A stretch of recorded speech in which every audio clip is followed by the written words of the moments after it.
అదే RTV app వార్తల్ని క్షణాల్లో చదివే అవకాశం ఉంటుంది. ఒక న్యూస్ పేపర్, ఒక టెలివిజన్ ఛానల్ మీ చేతుల్లో ఎప్పుడూ ఉంటాయి.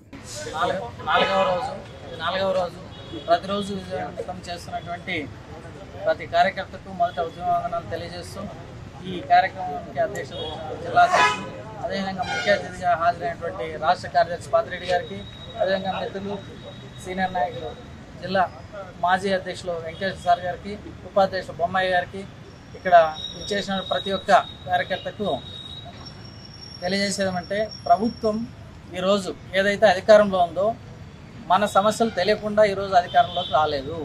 ఈ సమస్యలన్నీ తెలిసి పరిష్కారం చేస్తామని చెప్పి ఖచ్చితమైన గడువులో పూర్తి చేస్తాం వెంటనే అని చెప్పి 15 నెలలు పూర్తయినా కూడా పరిష్కారం కాకపోవడం వల్లనే ఈరోజు ఉపాధ్యాయులు రోడ్లపైకి వచ్చి నిరసన తెలియజేస్తూ మరి దశల వారీగా ప్రాతినిధ్యాలు చేస్తున్నాం. ఇప్పటికైనా కూడా మాతో ఒక్కసారైనా ఉద్యోగ ఉపాధ్యాయ సంఘాలతో చర్చించి ఉంటే ఈ పరిస్థితి రాదని చెప్పి తెలియజేస్తూ వీలైన త్వరగా దసరాలోగా ఈ సమస్యల పరిష్కారానికి తప్పకుండా ప్రభుత్వం చర్యలు తీసుకోవాలని చెప్పి మనస్ఫూర్తిగా విజ్ఞప్తి చేస్తూ డిమాండ్ చేస్తూ ఈ అవకాశం ఇచ్చిన ప్రతి ఒక్కరికి ధన్యవాదాలు. కార్యకర్తలందరికీ కూడా హృదయపూర్వక నమస్కారాలు.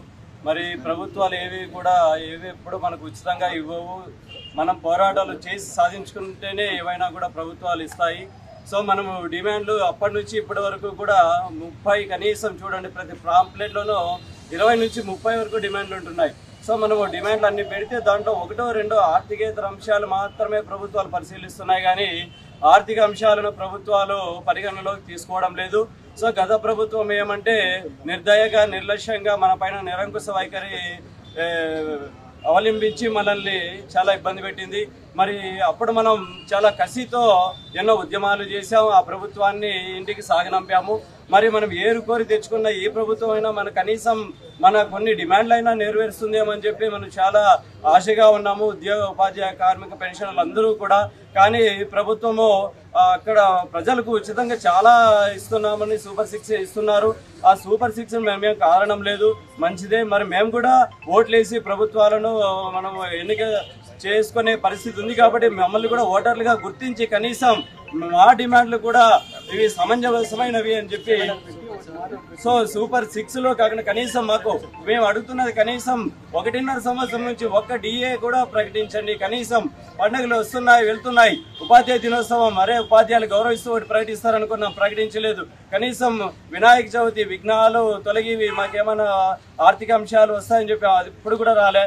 కనీసం ఈ దసరాకైనా కూడా మేము బాగా పండుగ జరుపుకోవాలంటే మరి ప్రభుత్వం కనీసం డిఏను ప్రకటించి 12వ పిఆర్స్ కమిషన్ను నియమించి, సో ఆ కమిషన్ లేట్ అయిన పక్షంలో నివేదిక కనీసం 30% ఐఆర్తో మధ్యంతర వృత్తిని ఇవ్వాలని చెప్పి మేము ప్రభుత్వాన్ని ఏపీటీఎఫ్ ఉపాధ్యాయ సంఘ పక్షాన మేము డిమాండ్ చేస్తున్నాం.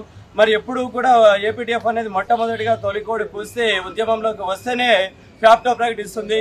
తెలుగులో ఫాస్టెస్ట్ న్యూస్ ఇప్పుడు కొత్త అవతారంలో 5 సెకండ్లోనే పూర్తి వార్తా సమాచారం మీ చేతిలో. సోషల్ మీడియా ట్రెండ్స్ మీ కళ్ళ ముందుకే live TV and voice search ఆప్షన్స్తో ఇప్పుడే డౌన్లోడ్ చేయండి. యాప్ లింక్ డిస్క్రిప్షన్లో ఉంది.